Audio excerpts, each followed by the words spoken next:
welcome to another episode of Some Random Thoughts. I am your host, Ryan Mulkowsky. On this episode, I have with me my special guest, Torres. Is a blogger and podcaster talking about faith deconstruction and topics that affect people who left religious spaces. Currently, she uses her blog, social media, and podcast called The Life She Wrote to speak about the harm caused by American white evangelical Christianity. Topics she discusses include purity culture, anti-LGBTQIA+ theology, clergy abuse, religious trauma, white supremacy, and Christian nationalism. Before her deconversion, spent 35 years inside Pentecostal and evangelical Christianity in various churches as a member, volunteer, and church staffer. Together, we discuss what it was like to be ex-church staffers and life outside of ministry. We get ranty at times, but we also discuss the historical and current concerns found in white evangelical Christian expressions of faith, including indoctrination, emotional manipulation, exploitation, othering, abuse, racism, and exclusion. Thank you for listening and enjoy. And welcome to Some Random Thoughts. Hello. Hey, how you doing? Oh, just living the California dream over here. California dreaming. Nice. California dreaming, But I brought my friend Em on to the program today, not to talk about those things, even though we can literally talk about anything for a long period of time. But I brought her on today to talk about what is ex-church staff life like. And we'll talk a little bit about Em's story. She was an ex-church staffer. For those of you who know me, I was an ex-church staffer. And so we're going to talk about the bad, the ugly, and maybe glimmers of good, possibly, that could have happened, but mostly negative stuff that's happened. Maybe we'll find some good. I don't know. Maybe. I mean, that's the thing. It's maybe you'll find some good. Overall, it might just be like, no, we're going to be talking about like all the bad things that have happened. It's so much easier to do that and more entertaining. But True that. I think when we talk about spiritual deconstruction, there's a lot of people that are talking about this now, right? Like deconstruction has always been in existence. People have been deconstructing out of faith for a long time. It's not just been, everyone treats it like it's this like uber new concept that just started. And it's like, no, I've known people from like 10, 20, 30 plus years ago that deconstructed out of faith. It's just getting talked about now, but with all the body of work that's happening, all of us that are doing podcasts, having people come on and talk about their stories. Yeah. They're so interesting. And yet I still don't hear a ton of stories from people who were like in the thick of church life, right? Like actual church staffers, whether they were pastors or coordinators or administrators or anybody that went through like the thick of it, like the weeds of like church ministry. I still don't think there's enough stories about that. That's why I wanted to bring Em on to talk about it. But first of all, Em, you have a website. You're The Life She Wrote on Twitter, and I think you're on Instagram as well. You have a website and you have a podcast, All The Life She Wrote. But talk a little bit more about your work and that. So, it started probably with the website, with the blog, which was, I was just writing about, faith deconstruction and stuff. And really, I only shared it on Twitter. That was kind of my main platform. And then I thought, well, sure, I'll try the whole podcast thing. But even actually before I tried the podcast thing, I ended up on TikTok during, quarantine or during COVID, like a lot of us. A lot of people. Geriatric millennials. And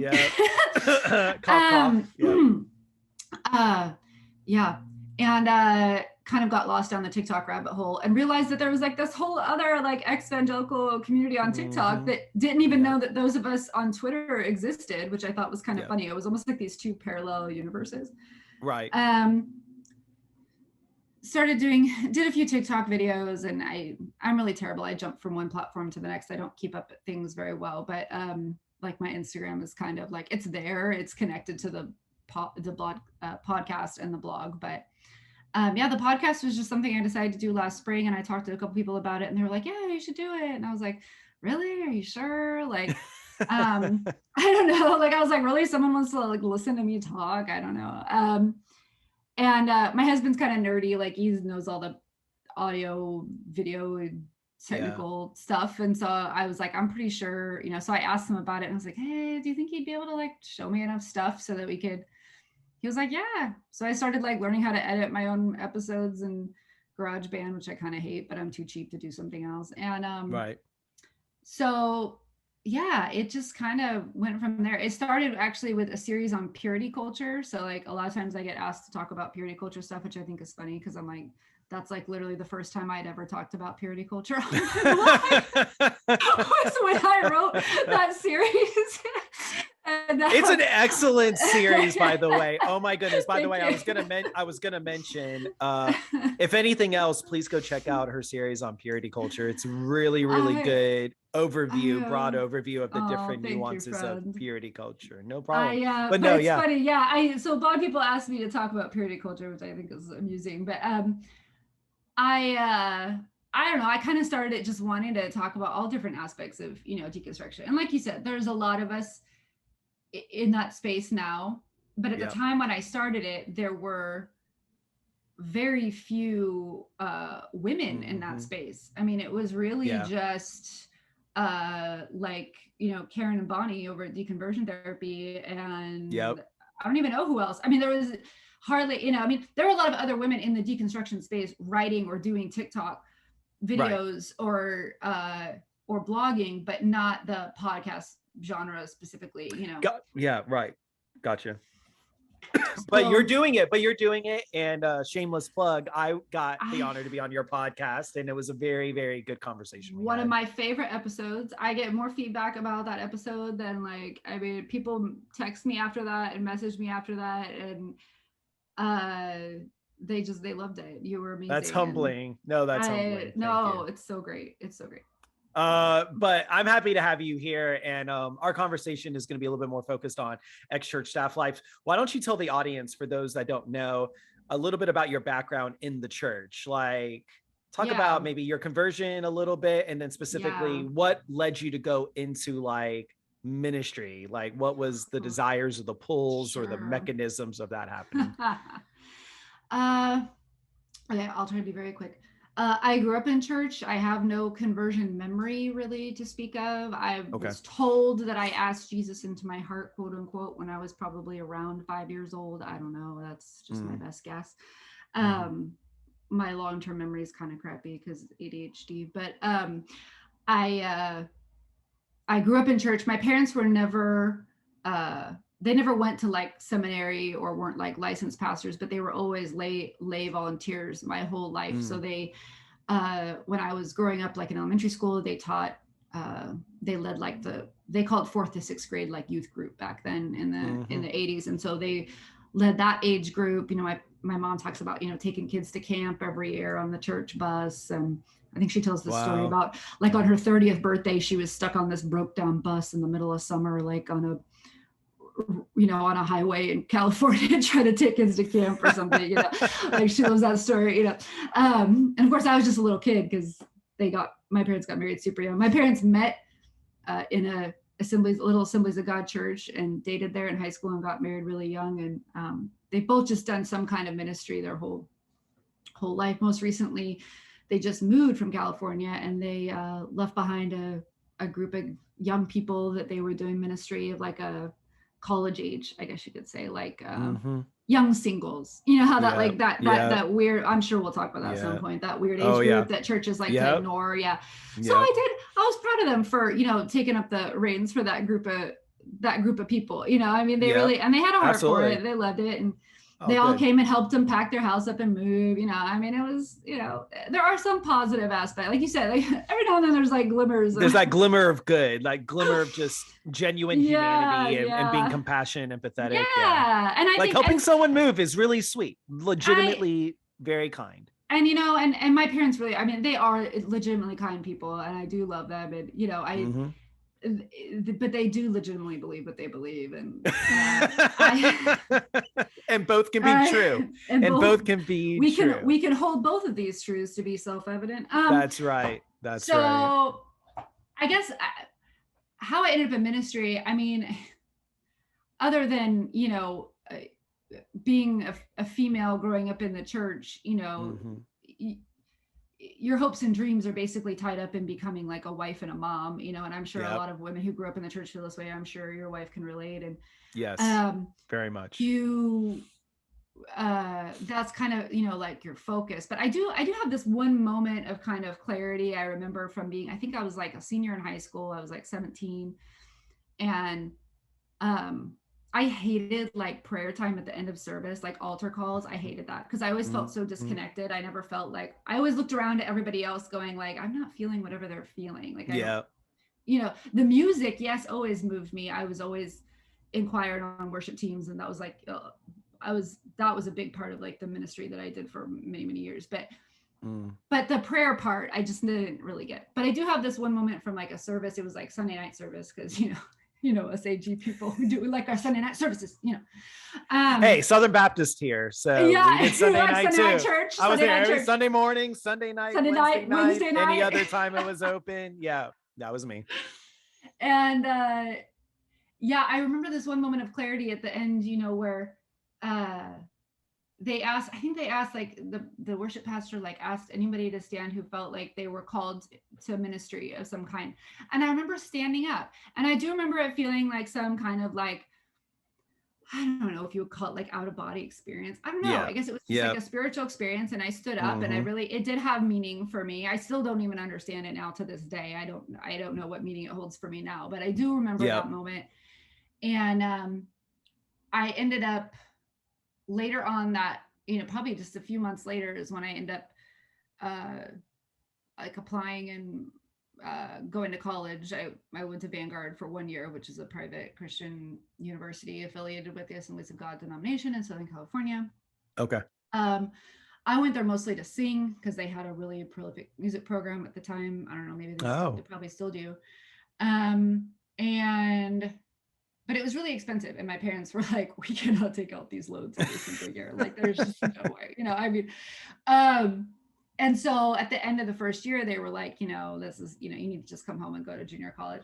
And of course, at the time I was like devastated. I mean, now I know, now I am thankful, I guess you could say. I could dodge the bullet, but at the time I was devastated. I kind of fell apart. I thought, you know, I was so mad at God. I did not understand, you know, I thought this was this calling on my life, blah, blah, blah, blah. So I just really kind of like floated through the rest of my 20s, but feeling like I was always waiting for something, you know. And in all that time, and amongst all that time, like I met my husband, and you know, I didn't really feel like I fit in at church because, again, I was in that weird category, right? I graduated from high school, but I didn't go away and stay away at Bible college, right? Right. Right.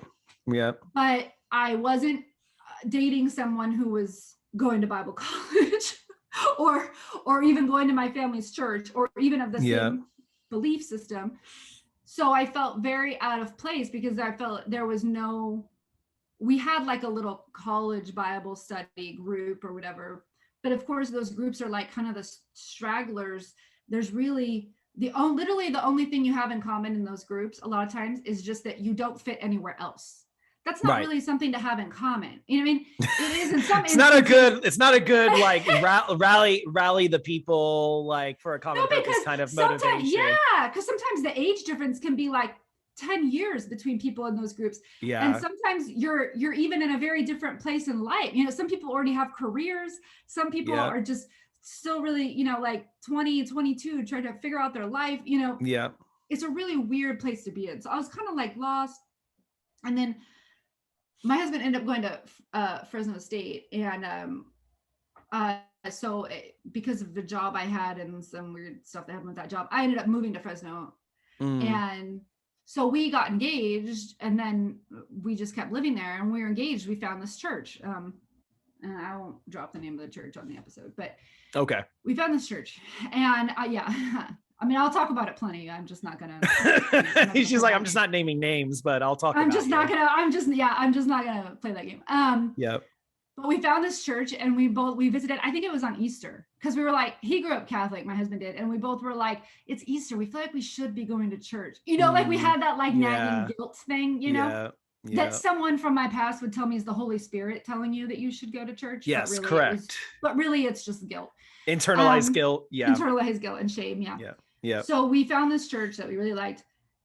We both walked out and he was like, yeah, I really like it. And I was like, yeah, I like it too. You know, and it was like a non-denominational, a lot of young people like us, a lot of young couples, you know, and that looked like us and lived lives like us. And so, you know, you felt like there was commonality there, you know. Yeah. And they kind of prided themselves on being a little bit different, kind of a little bit like, you know, damn the man, we're going to do things different. We're not going to pass an offering plate. We're going to put a box in the back and use the honor system and just trust that God will lead people to drop money in the box, you know, on their way out the door, you know. So cool. So cool. So cool. Yeah. You know, no lights on during worship, you know, it's just like pitch black in there with like, you know, just like so dark. The only thing you can see is like the what's it called, like strobe lights, and like crazy fancy like lighting systems going around and circling around, and then the fog machine starts pouring in. You're hitting that minor chord at the beginning on the piano, really sets the tone. Yeah.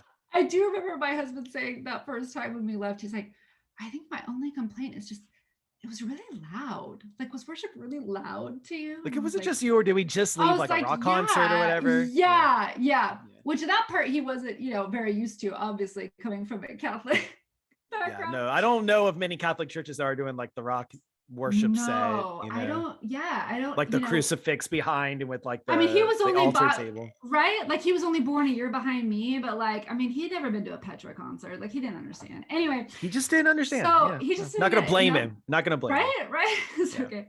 So we ended up kind of inadvertently getting ourselves sort of like head over heels involved with this church, kind of accidentally. We went to like a meet and greet at the pastor's house, and where you go around the room and you introduce yourself with a bunch of other new people, you know, that also just started attending. Was everybody allowed to do that, or were those people just interested in like being in the inner circle of the church? This was like if you filled out a welcome card and checked, you know, in the, you know, behind the seat, and you checked a box that said, yes, I'm interested in this, learning more or whatever. At the pastor's house though, like that's was literally at his house. Crazy. I'm telling you, that was the first time I was in their house, and that was the first time I remember meeting he and his wife. And his wife, I really do, I did love her to death. She was a very sweet woman, very kind. So yeah, see, there were some positive things. Sometimes the people are the positive thing, you know. But anyway, I agree, 100%. We went around the room and, you know, introduced ourselves, and so we did at the time. And I worked for a CPA at the time. I was a bookkeeper, and I helped do tax prep and stuff like that. But I had a job. I liked my job. And literally like 2 weeks later, I get a phone call, and it's from the executive pastor, who is like, did all the administration, you know, like an executive pastor, for people that don't know, or like administrators. They basically do the business of the church. Yes, exactly. Yeah. And this particular executive pastor actually had his CPA license. Like he had come from an accounting, like he had worked at a okay. So he knew his stuff in that regard. Okay. Yes. He calls me up just randomly and was like, hey, I know this is a weird phone call, because I know you already have a job. I figure you probably already have a job, but I heard that you were at the meet and greet at Pastor so-and-so's house. And he's like, I heard that you have like that you're a bookkeeper, or you have a bookkeeping background. And I was like, yeah. He's like, well, we actually have this position available. He's like, and this is also another weird ask, but it's like 20 hours a week, but we have this other position that's also another 20 hours a week.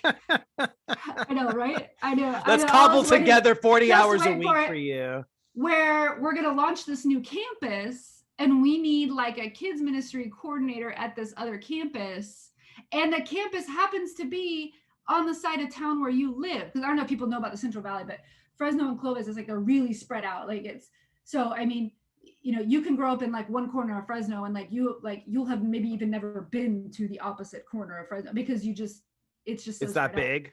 Okay. So we lived like at the other end of town. Yeah, it can take you like, 15, 20 minutes sometimes, depending on traffic, to get clear from like all the way from like southeast all the way to like northwest. You know what I mean? Like okay. it's very, Okay. yeah, it's just Yeah. spread out. So he's like, so I know this is weird, but like, what do you think about it or whatever? Well, of course, in my, I don't know how old he was at the time, 25, I want to say. I think I was like around 26, maybe. I don't know, 25, 26-year-old brain who is thinking, oh, I'm finally like, I'm finally doing God the right is opening thing. up. Yes, the door is open. Not just the door, like the door, the windows. Like I was like, this is like, we're just going to open up the whole house. It's like spring cleaning. God was knocking the walls down from the front of the house. Like he just completely bulldozed it. It was like Jericho. It was, the walls were there coming you down. go. Yes. The walls were coming down. The walls of Jericho. The trumpet was blowing. So I was like, we talked over, with, at the time, my fiance, now husband, and we were like, yeah, I don't know, like this just seems like, maybe this is, where God is calling me to be. And I had, of course, just having grown up in the church and having parents who had done kids and youth ministry my whole life, like it was kind of, and I had taught missionettes and stuff, which, by the way, missionettes is like the Baptist equivalent of like Awana, and like, okay, like I did Awana. Boys. It's like separated boys and girls. It's like there's missionettes and like Royal Rangers. It's very weird. Anyway, so I had taught like a little bit of missionettes and stuff. So it's like I'd been working in nurseries and taught other, been a volunteer for VBS and everything, so, my whole adult life. So it wasn't that far-fetched for me to, and I guess like if you grew up in that world, like I guess people probably who grew up in that world would understand that that's not very far-fetched if you've done one ministry. If you, not if in you've the done ministry one, you've done world, them all, but in the ministry world, they feel like there's like this translation of, okay, so you grew up in church, you've done nursery, right? Missionettes, and you're a bookkeeper. So like, yeah, kids ministry coordinator, you'd be perfect for that, the bookkeeper job, obviously you were qualified for that. So, and it's funny because before that point, we hadn't really been involved in a church like the entire time we'd been dating. Like I'd kind of been a little bit of a rebel. I mean, I'd gone with my parents to their church when I was still living like in our hometown. But of course I never felt like I fit, I was just going to kind of like make them feel better about me and to be accepted. That's a whole nother dark hole I will do not have time to go down in this podcast. But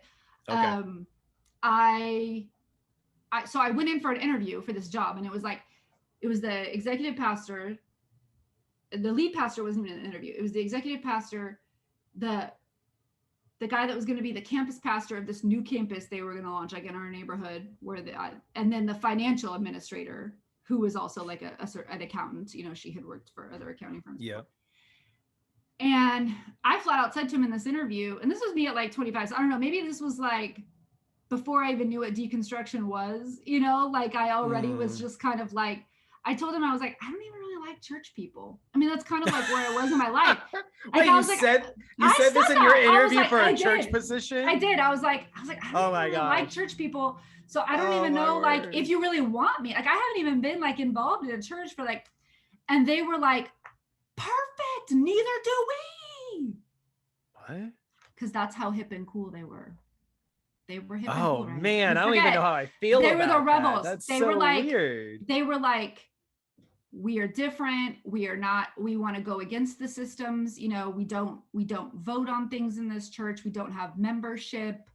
We're very, wow. We're very, go against the grain. We're going to do things differently. We're not going to be like, basically almost like we've seen all the mistakes made by traditional churches of yesteryear and denominations galore, and we're going to do something different. We're going to be different.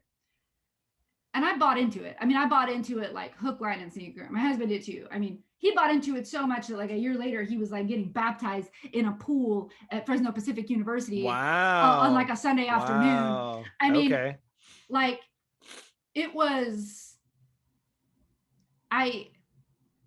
so, something like when you're so in it, but it's such a familiar situation, and it's just something that you've grown up with your whole life. So that even the things that now seem so heinous,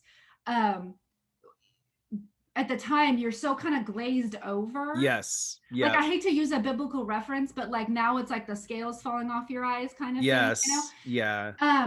There's like a jadedness or whatever. Like, yeah, like now I look back, because when you're raised as a child and you're so like indoctrinated and programmed to believe like this, it's like a frog being, it's like a frog being put in boiling water and doesn't know it's boiling to death. And then, I mean, that's and then kind as an of adult, what it was.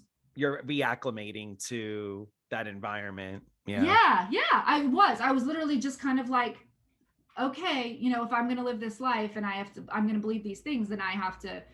So, I mean, I sat there like I would sit through because as a staff member, you had to work so many Saturdays a quarter or something when they would do like the intro, like the, and we called it discovery class is what we called it back then, but it was like, for new people that wanted to come learn about the church. Yeah, it's like new members class or whatever. Yeah. But we didn't have membership. I sat there through however many, I don't even know, every time, and I would hear him say, you know, we follow, you know, Titus 2 and 1 Timothy by the book or whatever. And so, you know, we don't believe that, you know, women can preach from the pulpit, and, you know, that's our hill to die on. And if you don't like that, that's fine with us. There's 500 other churches in town, which is true, because the Central Valley is like the Bible Belt of California. There's 500 other churches in town, and you can go find another one that, you know, they think that that's fine, and that's okay with us. Like, we're okay with that. That's fine. But this is what we believe, and blah, blah, blah. And I sat there every time I had to work one of those things in the back listening to that. And I was like totally okay with it. And I think to myself, which is bizarre because I grew up in a denomination where women could preach. Oh, wow. That's even more interesting. Yeah. Because I grew up in Assemblies of God. I mean, men are still like the spiritual head of the household, to be sure. But women have a little bit more leeway in leadership and all that. Yeah. Oh yeah. I think the dean of Fuller now is a woman. I mean, it's, you know, they're very, in that area, they're very, you know, I mean, they're still homophobic. I just love how the church you worked at was like, yeah, we're so hoop and so cool. And yeah, we're misogynistic like almost everybody else, you know, like it's like so contradictory, you know? It is so, oh, I mean, long story short, they were Calvinist as fuck. I mean, can I say that? Really? Okay. I don't know. So, I mean, no, it's totally okay. Totally okay. Like literally, like, what is that day that everybody loved? Reformation Day? Was that when the John Reformation Calvin, Day, October 31st, I believe. Yeah. Oh my gosh, that day in the office, you know, like the teaching pastors, like, happy Reformation Day, everybody. You know, they're like, it was like a joke. You know, I mean, they're joking, but like, it's not really joking because, like, no, they really were. Like, I mean, there were Piper books on every October 31st, October 30th. Office. I can't remember. I don't know. It's around October. It's the end of October, Reformation Day. So they're trying to celebrate the 95 Theses by Martin Luther when he nailed it in the church in Wittenberg. Yeah.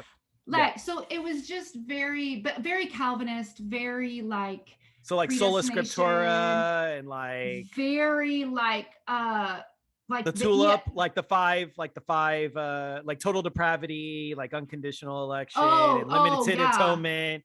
Oh yeah. Irresistible grace? But get this, it was like so subtle that it was like, you're still using an NIV? Well, like here's ESV, here's the catalog for Crossway, and we're gonna do a bulk order. So if you want to order, you know, and get like we're getting like the bulk discount on your new on your ESV Bible. ESV, yeah, it's the only one they use. Then you know, so I was a good little stuffer, and I got myself my ESV Study Bible, and I thought I had figured it out. I thought, oh, this is why I just never felt like I fit before, because I was trying to have all those feelings like I saw everybody else having in a Pentecostal, like charismatic tradition.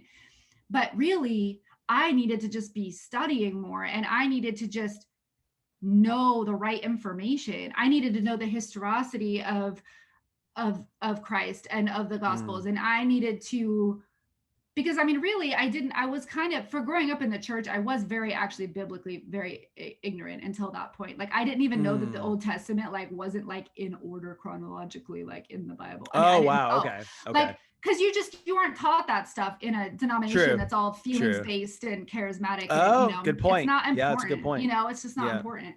So, your teen study Bible doesn't tell you that stuff. Like, so I really thought I had it figured out. Like, I really thought, oh, like, this is it, but there were subtle things that were just really like that, even like my husband struggled with. Right. And, I don't know. And I don't know how you felt about this. And I don't know if they made you do this when you were a pastor, but my husband really had a hard time that, like, we still had a tithe. No, like, I got a story for you. He's like, I'm sorry. He's like, we have to still tithe. Like, he's like, we're paying like your own, like, we are paying back part of your paycheck that, like, we're also paying for. Like, it was so good. It's so messed up. Let me tell you this. I hate to talk on my podcast. I really do hate to talk. Okay. Talk on your podcast. So my last church that I was a pastor at before I just quit ministry for good. I remember, because I was raised with this like huge amount of like pressure and guilt. Like, you have to give 10% or more. You have to give 10% or more. Yeah. So like my entire life, from the time I was first making money, probably even allowance money before I was making money. Oh yeah. Didn't you have baggies for your allowance? Baggies that said and I was just like, spend so at my church, we were on an envelope. Sharpies on a baggie. I remember growing up in the church. I asked my parents when I was probably like preteen or teen, could they sign me up for the envelope system? Because we used an envelope system, and they would mail you like a box of envelopes every year, and you would just put in your check or your money and turn in the envelope every week. And my parents had that. They were on that system for a while as members. And then I asked, and my parents were like, yeah, man, if you want to do that, that's great. They were so gung ho about it. They signed me up for the envelope system. I remember getting those envelopes like late December, and I was so excited to just put my little money in, drop it in the offering plate every week. And but anyway, my story hurts my heart. It's so weird. So I was just ingrained. I was ingrained to give. I was ingrained to give from like a little age. And so I have been giving to be accepted, that feeling of acceptance. Yeah. Oh, Ryan, so I was just hook, line, sinker. And then at my last church, I'm working as a youth pastor, and I'm giving like 10, sometimes 11 or 12%, depending on just what I felt like, but it was always at least 10. And me and my wife were giving like on the regular, like every Sunday consistently. I remember I was probably at that church, probably a good year to year and a half in like a 2-year stint at that church.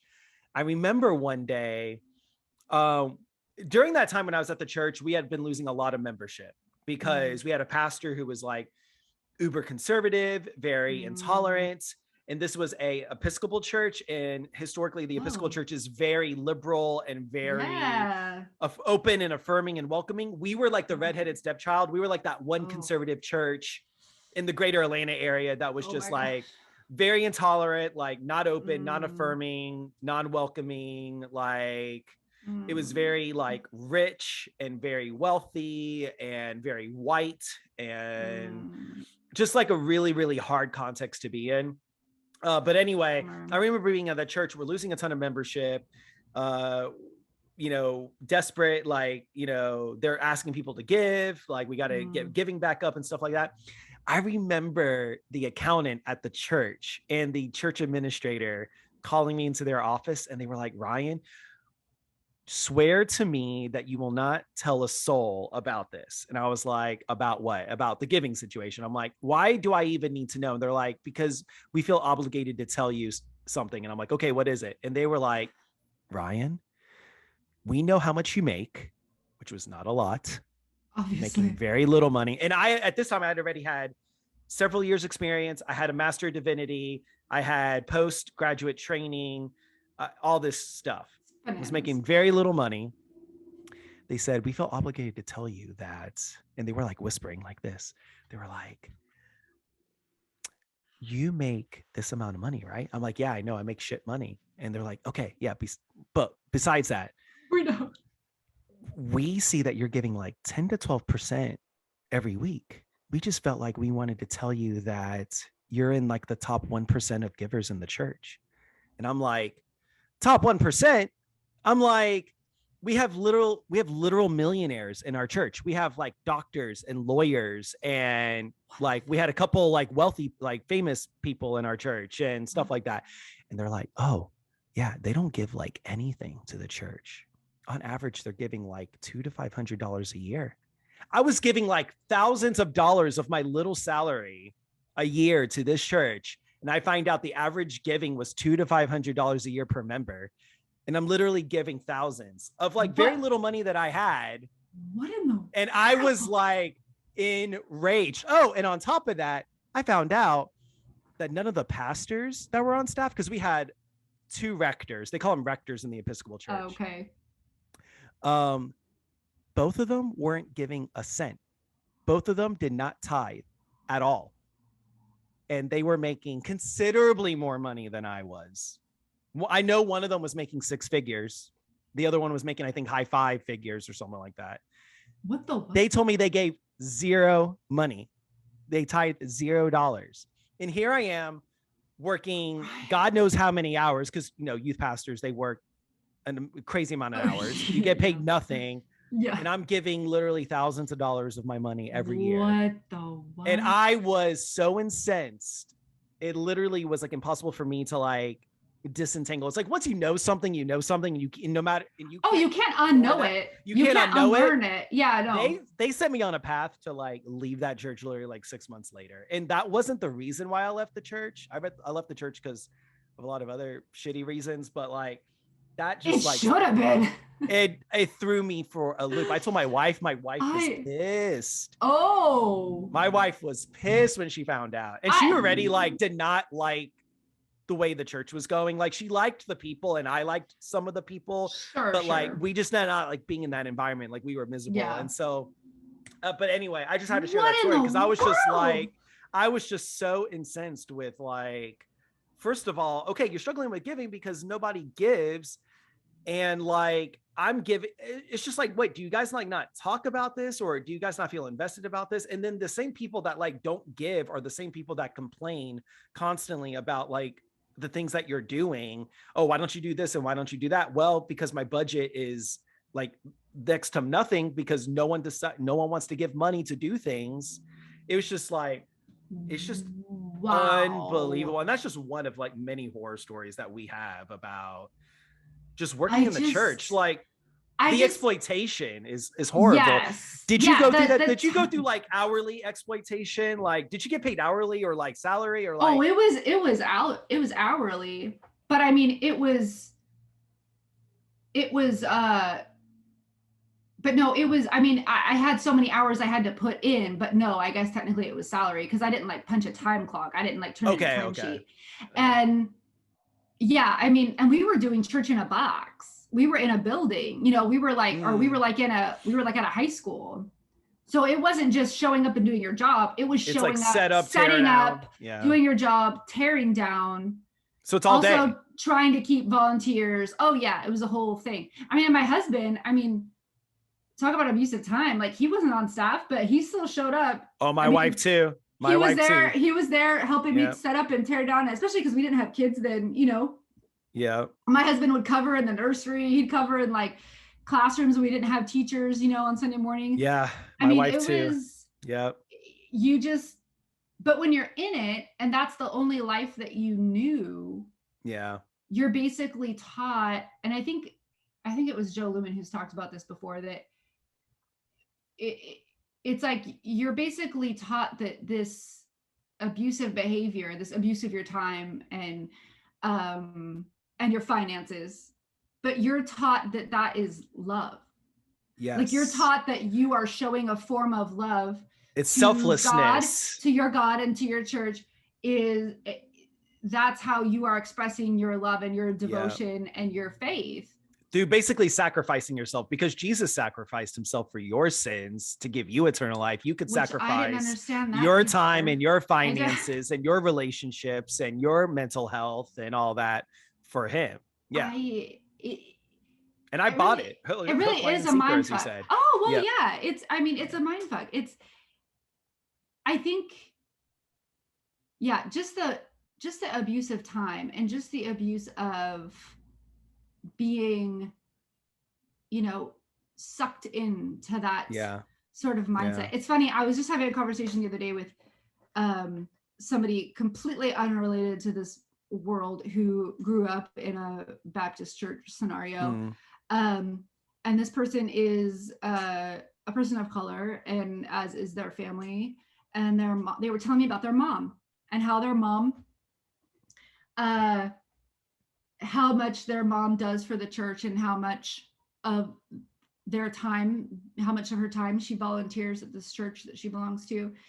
And she was telling me this, she's telling me this story about her mom and how like her mom had recovered from cancer. She was a cancer survivor. And as soon as she was like done with her chemo and, it was well enough to come back to church, the very first like thing, like they call her up and they're like, oh, we have a wedding this weekend. Like, do you think you could come do it? And she went in and she did it. She went in and she did the wedding. I mean, this woman literally just recovered from cancer, and she's telling me this story but the perspective she's telling it me from is like, oh yeah, like that's how beloved my mom is at this church, is that they would ask her to do this thing. And in my head, I was like, beloved, screaming internally, like thinking like, holy fucking shit. I mean, like, this is exactly the kind of, this person I was talking to doesn't know like anything about, like they don't know she's that I have a loved podcast as much or as like she is useful to them, that I talk about these things with people all the time. But it was like, yeah, it was just this total like abuse of time, and very abusive. And like they really just like they chew you up and then spit you out kind of thing, because as soon as you aren't buying into their then you're into their somebody else was just telling me a story the other day of how a pastor had got fired recently from a church, and the lead pastor or senior pastor like changed the story. Like they made up some story about how the pastor had resigned. Happened to me. Okay. I was just going to ask you this. Is this something that they teach in seminary? Do they teach this in preach? Like, because this is what happened on my way out of the last staff job I just worked. What? The same thing happened. The poor guy had taken Thanksgiving off to go spend it with his family in another part of the state, because they were originally from this state. So they were like, they're finally here where like their kids are, and they're like, we're going to go spend Thanksgiving, see our grandkids, and we were told while he was gone that he was going and interviewing for other positions because God had really laid it on his heart to be a lead pastor somewhere else. And he came happens. Back, no, that and is. He didn't even know that was even being told about him or talked about. That's in the playbook. And that he resigned voluntarily when the senior pastor flat out asked him to resign. I'm like, is this what they're taught to do?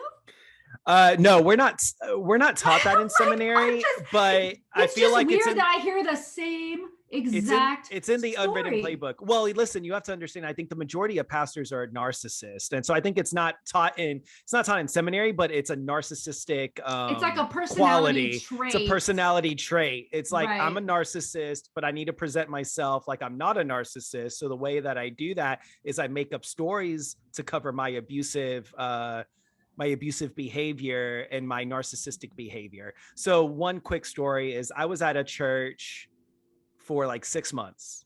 It was a really terrible situation. It was a small little tiny Lutheran church. The senior pastor seemed nice when I did the interview. He ended up being like a total asshole.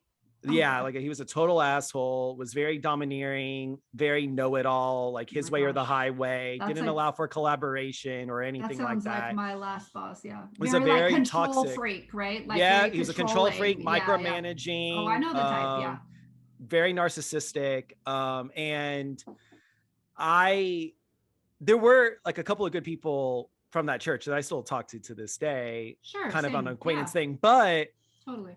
He was horrible. And I remember probably my 5th month in, it was the church administrator.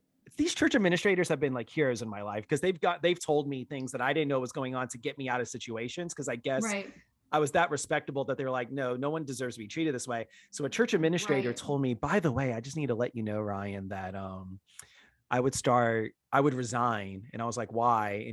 And she was like, because the pastor doesn't like you, doesn't like what you're doing, and is looking for other candidates right now as we speak. Like he posted a job posting and he's looking for basically to replace me. So I would go ahead and just get in there and resign. I literally left that office 5 seconds later, walked right into his office. I told him to go fuck himself, that this is what the church administrator told me. And it ain't cuss. I mean, back then this was like a good 10 plus years ago. So I was still like I was a goody two shoes back then. But this was like the one time I got so angry, I told him to go fuck himself and that I hate him. And I wish, nothing but the worst for him. And I said, this is what so-and-so told me. Is it true? And he said, it is true. And so I told him to go fuck himself and I resigned that day. And I left the church, and I feel bad because I didn't let any of the youth know. I didn't let any of the families know. I just, and he had the nerve. Sometimes I had people call me. Cut and run, though. I know, but I had people call me and they posted in their newsletter. They said, we wish Ryan Mulkowsky the best. He's resigning from his position because he's going off to seminary. And so we want to thank him for his service and blah, blah, blah, blah, blah, a bunch of shit. Like, that's not the reason why I left. I was planning on going to seminary and working in church at the same time. That was not a reason why I left whatsoever. Bullshit, yeah. So I will tell you that it happens. It's happened to me at the last church that I had. I resigned and they said something completely not true about why I left. It was because the pastor was an asshole, but they're not going to say that. So they just said something. I don't even know what they said. I think they're like, well, Ryan is moving out of the area and we just want to wish him the best. And Kristen the best, my wife, as he moves on. They lied. The last place I left, the story they told was, and it's weird because I didn't even leave for nefarious reasons. Like I was the opposite of what you did. Like I actually went to them and because I was like, I just want to be above board. I don't want them to have any valid reason to twist the narrative or say negative things about me. Like, I just want to know for my own peace of mind, like that I'm doing this responsibly. So I went to him and his wife together. And this is not the church I was talking about earlier. This was much more recent. It was only like 4 years ago, but here in the town we live now, but I went to the church and the pastor and his wife together, and I sat them down. I had a very honest conversation, with them about it. I just wasn't comfortable with a lot of the things that had transpired, like the executive pastor being forced to resign. But the story we got was that he wanted to go be a lead pastor somewhere because he had that call. But that's not the story, of course. No, that was not what happened at all. Yeah. Okay. It was just that it was only that he was just trying to make much needed changes, but it was the same. Oh, and then the lead pastor was like, no, thanks. No, because he'd had the same elder board for like a decade or more that were just yes men, they just did whatever they wanted to do, kind of thing. So it's that sort of scenario. Very narcissistic, very controlling, lots of nepotism, like the son-in-law was the youth pastor, but also was going to get promoted to associate pastor. But he was the only one that didn't. But the children's pastor, who was a woman, who was like who had become a very good friend of mine, she was the only one with an MDiv, and he never even let her preach, not even once. I mean, but he supposedly was all like in favor of, equality. But we're so in hip churches. and so cool. We're so hip and so cool, guys. Cool. Yeah, we do. We're so countercultural. But I mean, this woman who's really qualified sat across the table from me and like got so emotional and like started crying and was like, if only you knew like my heart for Jesus, and that I only just want to lead these people to Jesus. And that's really that's just the heart and soul of my ministry. And if you only understood how deeply I felt these things, you would not be pointing out all of these flaws about our staff and our systems and the way we treat people. I mean, it was so when I left, I heard from no one. I was not allowed to talk to anyone. I was not allowed to tell people who, like in the ministry I left, why I left.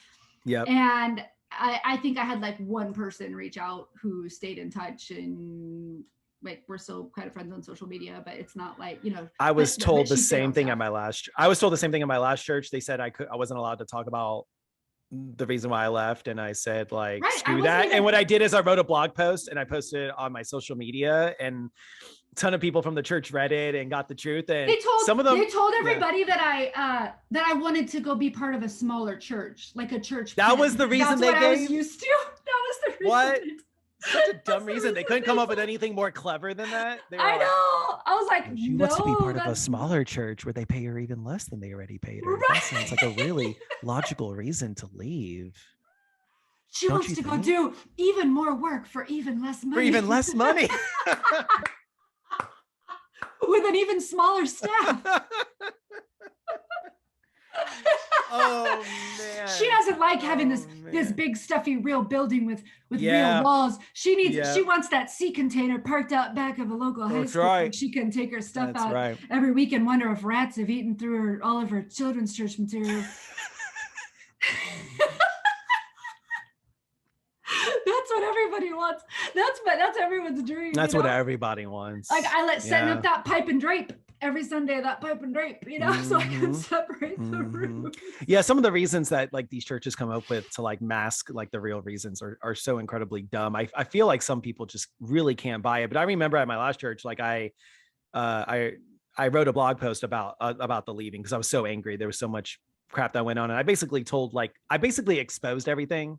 It was so crazy. I basically exposed all of it, and I had so many people call me or text me or comment or whatever. You're my hero. And most people people gave me shit about it. Most people were like, "How dare you speak like ill of so and so, and how dare you speak ill of like your experiences and all that." Just basically gaslit me or whatever. And then I had some people that were like, "Thank you for sharing the truth.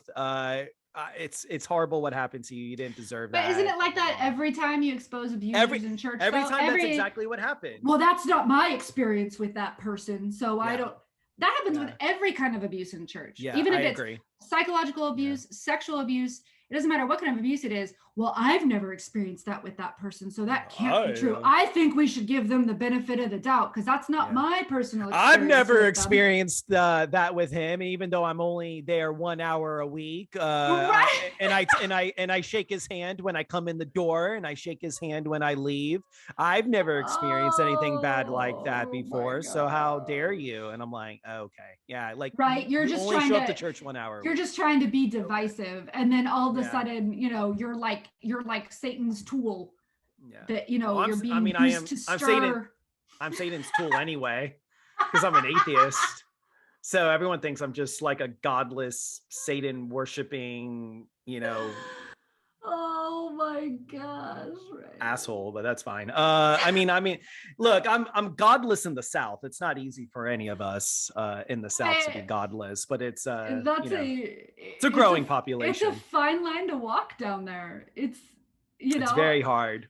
I call the town we live in like a little red dot in a big blue sea because we're literally exactly between like the Bay Area, which is traditionally liberal, except for the wealthiest ones. They're like secretly conservative, but they like pretend to be liberal, so people still like vote for them and shit, but they're super wealthy, so they can't be can't be that liberal. They can't be that they can't be that much of a Democrat if they're that wealthy. Right. But I'm like directly between like the Bay Area and then Sacramento, which is pretty much like part of the Central Valley. You've got like, you go south from Sacramento, you've got the Bible Belt. You go north and you have Bethel, good God almighty, so it's like, it's this weird mix of, like you just kind of still have to kind of like be careful, like things you say, like you never say too much until you kind of get more of a vibe and you kind of like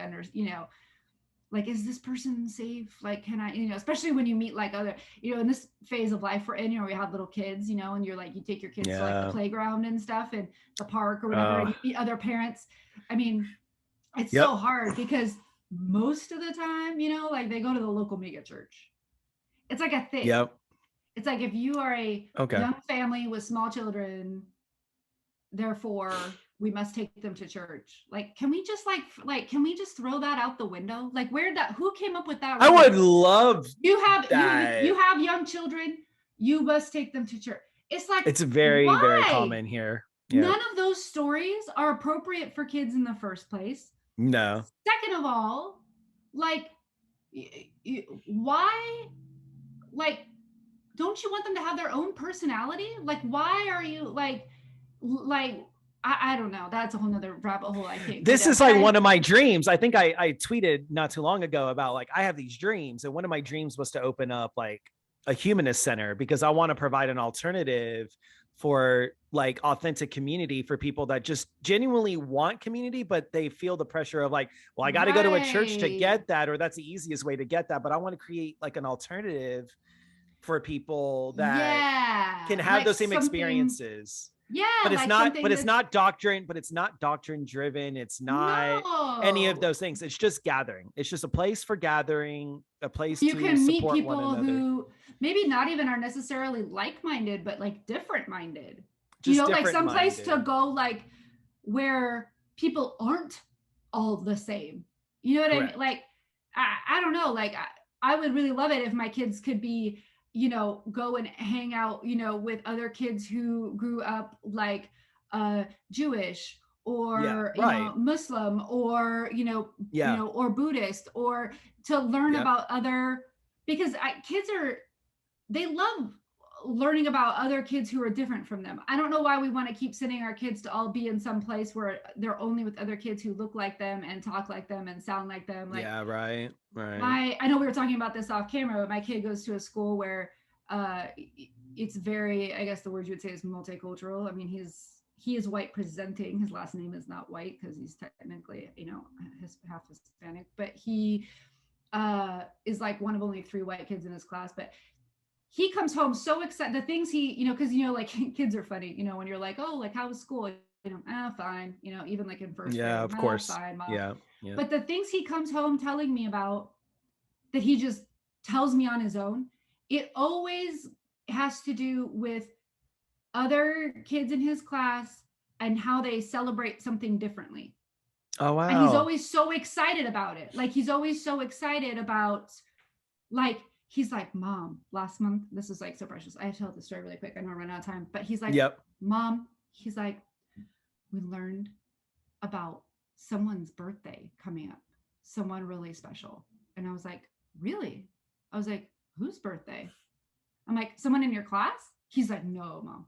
He's like, way more famous. And I was like, oh, okay. Whose birthday is it? He's like, well, he's like, he was really important. He's like, and he didn't have skin like ours. He had dark skin. And his last name was King. He was a doctor, I think. He was, you know, like when you're like a first grader that's like translating things.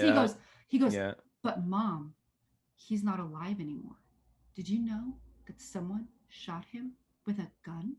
Oh, why would someone do that? Wow. But in the same breath, he was like, but Mom, he was so important. He did all these important things. And did you know that he was so special and so important? But did you know he still got arrested by the police a lot of times? Wow. So we ended up having this whole conversation about how, yes, sometimes when you do the right thing, sometimes the right thing is against the law. And yes, sometimes people who— it's just like so heavy for a first grader to even like translate. The fact that he even came home like with those questions and with that like perspective. And like, I was really proud of his teacher, for one, who's white of all things, but she still was brave enough to tell them the truth instead of like sugarcoating it, you know. The whitewashing thing. The whitewashing, right.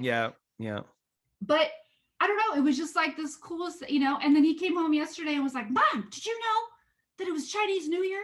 And, you know, he's like telling me all of these things. He's telling me all the different names for Chinese New Year. I mean, it was like, I just want our kids to grow up in a world where we can like celebrate each other's differences and love each other's differences instead of funneling on them all into this, like, they must be the same and look the same. And, you know, I mean, I drive by like the biggest Christian school in town every day on my way to work, like when I'm going to the freeway, and I have to wait in this stupid line of cars, you know, like waiting for all these people to turn onto the street to drive them, drop them off at this private Christian school. It's like part of the Baptist church in town. And it just like, it just kills me. Because I think about, I mean, I was lucky enough to get to go to private or public school just because I lived in such a small town. I don't think we even had a Christian school. It's just like such a teeny tiny town. But so many people from our school like went to our church. Like half of our teachers went to the church. The principal at one time went to the church. So I mean, I don't think it really counts as public school. It was still very sheltered. But I think about the kind of life that led me to think that the abuses I suffered on church staffs was normal and healthy and was some twisted version of love and acceptance. It was that living in that bubble my whole life is how I ended up there. Growing up in that bubble of only being surrounded by those people who believed like me, looked like me, talked like me, had all these sort of same strange quirks. Like, that's kind of how I ended up being in a position to think that how I was treated was okay at the time. Yeah, right. Like, that's how I got there. So I don't know. I just feel like I want something like completely different for my kids, so that I don't want them to ever end up in a position where they end up in a job where it's okay for someone to just crap all over them like that and abuse their time. I want them to know their self-worth, and it's okay to take care of yourself and love yourself. And like, I don't know. Yes, you and me both, friend. You and me both. But that's great because we get to do that. We get to do something better for our kids. We get to leave them in a better place than we were. And so that's what it's all about. Unfortunately, we're gonna have to wrap it up. I could talk to you forever. It's always so much fun to talk to you, and I'll definitely have you back on. The life she wrote, go check her out everywhere. We'll have her details in the description. But thank you so much for being here on Some Random Thoughts, and it's just had a really fun time talking with you. And we'll do it again. Thank you so much for having me. Appreciate it. Thank you. All right. Take care, everyone. Thank you so much for listening to Some Random Thoughts. You can find the podcast in audio form wherever you get your podcast, and at anchor.fm/somerandomthoughts. You can find the podcast in video form on my YouTube at youtube.com/Ryan Mulkowsky. Connect with me on Twitter and Instagram at Ryan Mulkowsky, and on my website at www.ryanmulkowsky.com. That's RYANMULKOWSKY.